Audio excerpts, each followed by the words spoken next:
पापणीवर एक लाल आणि दुखरी गाठ आली. घरातल्या कोणीतरी लगेच सांगितलं, सोन्याची अंगठी फिरव म्हणून. पण ही जादूची सोन्याची अंगठी तर मी अजून बघितलीच नाही, कारण ही गाठ तशी कमी होत नाही.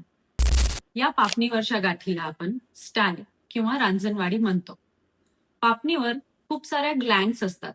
त्या ग्लँड्सचे तोंड बंद झाले किंवा ते ब्लॉक झाल्या, तर ती गाठ आल्यामुळे पापण्यांना सूज येते, लाल होणे आणि पापणी पूर्णपणे सुजणे असंही होऊ शकतं. आता लोक आणखी एक चूक करतात की ही गाठ पिकल्यासारखी दिसली की ती दाबतात किंवा फोडण्याचा प्रयत्न करतात.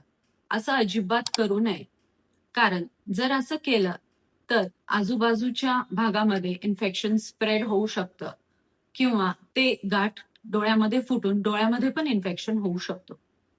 तर ही गाठ जर लहान मुलांमध्ये येत असेल वारंवार, तर त्यांना चष्म्याचा नंबर असू शकतो, किंवा जर मोठ्यांमध्ये येत असेल तर त्यांना शुगरचं चेकअप करणं खूप गरजेचं आहे.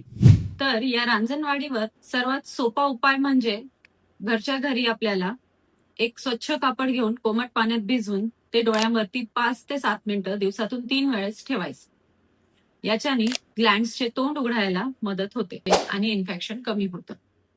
पण जर ही गाठ 4 ते 5 दिवसांपेक्षा जास्त दिवस राहत असेल, खूप जास्त दुखत असेल किंवा पूर्ण पापणीवर जास्त सूज आली असेल, तर आपल्याला डॉक्टरांना दाखवणं गरजेचं आहे. यामुळे सोन्याची अंगठी नाही, तर डोळ्यांना कोमट पाण्याने शेकणं हा त्यावर खरा उपाय आहे.